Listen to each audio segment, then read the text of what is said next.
What's up? This is another excerpt of why I left Atlanta.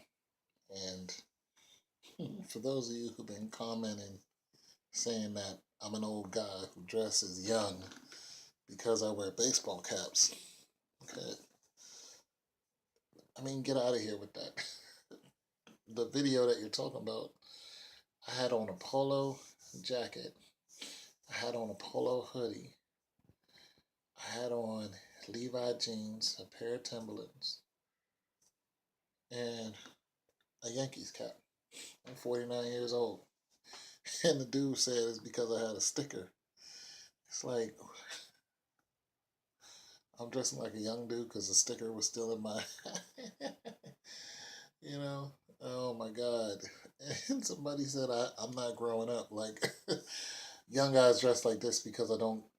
Oh, old guys dress like this because they don't grow up. I'm like 49-year-old men should not wear a baseball cap or a hoodie.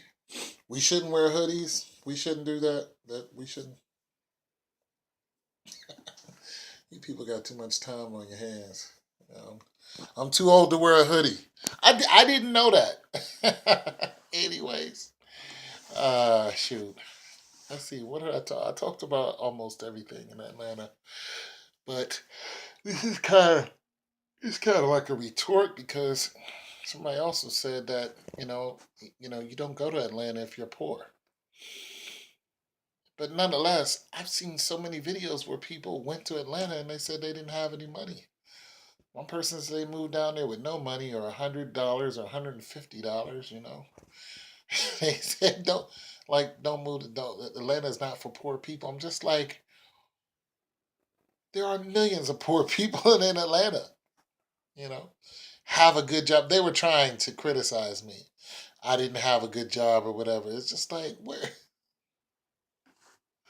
you people who try to lightweight criticize me in that video, you're just comical. I'm too old to wear a hoodie and a Yankees cap, and I'm too poor to live in Atlanta. But nonetheless, I lived there for a whole year. My apartment was what three $600. You know, I was able to afford my rent. Keep my lights on, everything. I worked. I had two jobs. So I don't understand where y'all get y'all information from. The reason why, I mean, there are several reasons why I left Atlanta, but one of the biggest reasons why I left Atlanta is because I was being discriminated against, and the job that I was working at the museum down there, and when I was working down there, I got fired because the manager down there was racist as hell, and this black woman asked me about one of the mummies, and I was a security guard. She just said, asked me a question about a mummy. And as soon as I answered her, the manager jumped in my face and started pointing in my face. And I tried to move out the way because I really needed my job. And I told you guys the story in the other video. I moved out the way, and he kept pointing at me, and I kept getting it like get his finger out my way because I wanted to hit him. But I was like, nah, I need my jobs. You know what I'm saying? I'm a working man. It is what it is. Nonetheless, he was like, the black woman was like, I asked him a question. Like, I didn't know I was instructed not to talk to these people. It's like I asked the man a question, like, how and the dude didn't want to hear it. He kept pointing in my face, and I was like, I'm about to. So I kept trying to get out the way, and I was like, the lady asked me a question. I answered her question, and it was a quick answer, too. And he saw it. He was just waiting for a reason to jump on me. And I don't know, he wasn't white. He was like Arab or whatever, where he's from. Anyway, him and it was another dude that was the same race. He was like, let's go downstairs. And basically, I knew I was fired. I tried to take the stairs. He tried to come down the stairs. And he was trying to get me fired. He was trying to get me to get riled up so I could hit him.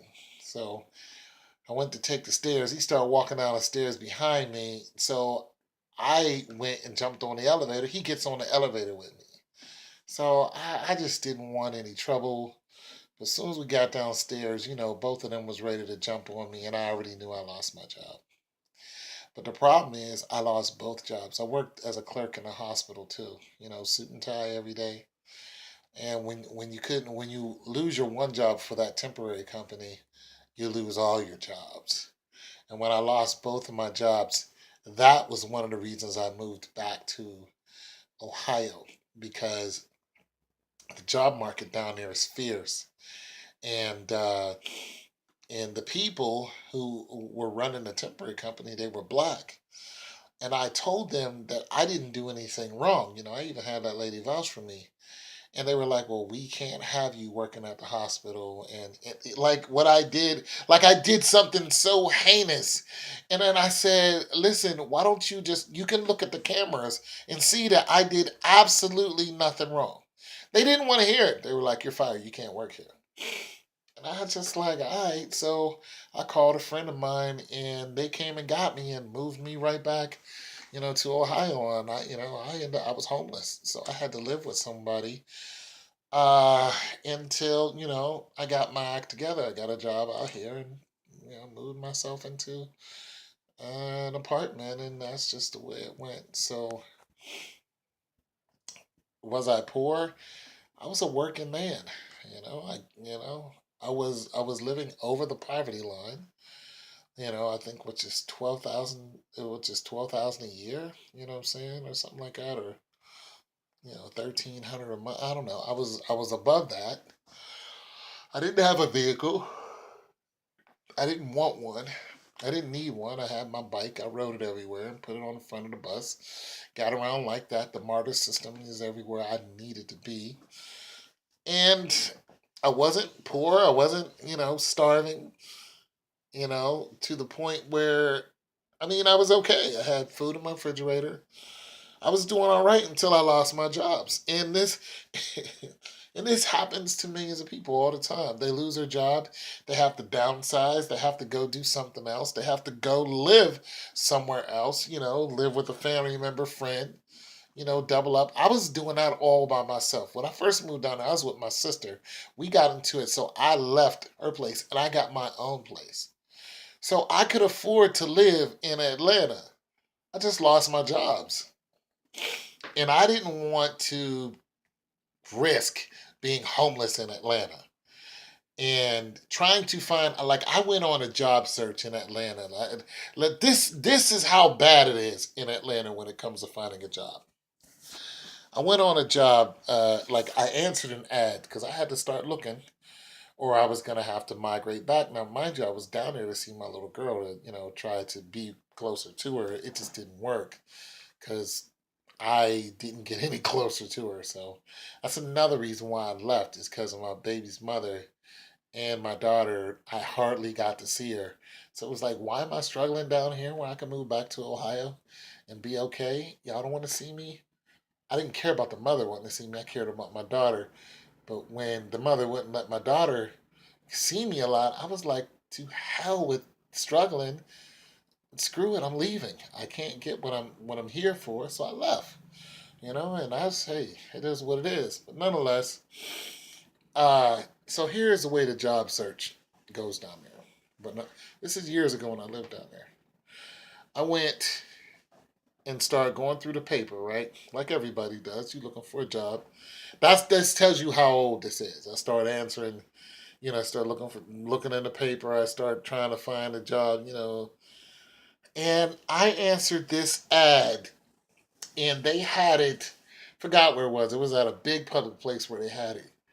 There were thousands and thousands and thousands of people waiting in line just to talk to five recruiters. It was off the chain. You would have thought a mega church let out. Everybody was dressed up. It was his job. There were so many of us that the one recruiter I talked to, she was shaking.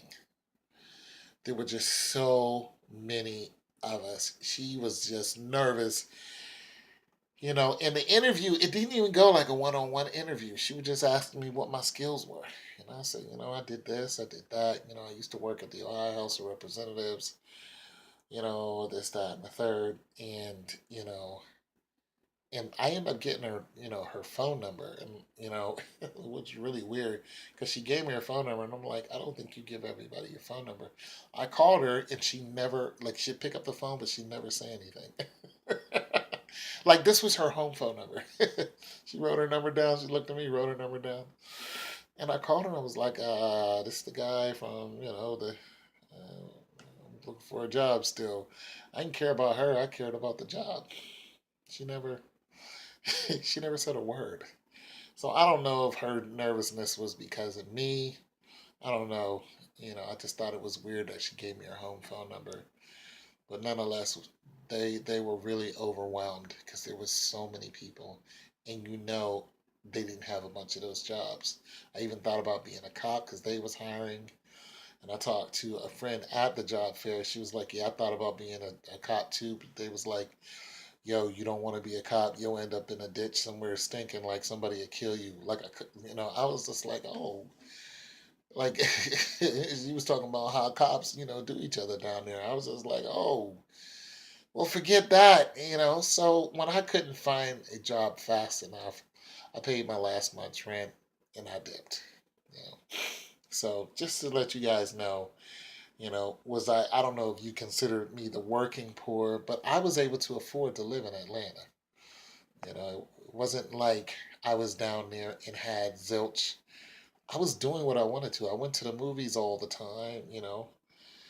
I kicked it. You know what I'm saying? I'd go out of the club like maybe once or twice. I don't know. I didn't really care about the club. I don't even go to the club here. But I wasn't out on my ass. I was surviving and I was doing okay. All right, so there's that. It's your boy Tone 202. Lastly, once again, I'm not trying to be some young dude. I don't talk like they talk. I don't even know what young people do. But just because I got on baseball cap, Yankees, a cap that I like, you guys need to relax. And I got hoodies. I got a lot of hoodies. Okay, I like hoodies and baseball caps. All right, so you guys need to chill. And yeah, man, God loves y'all. I'm out.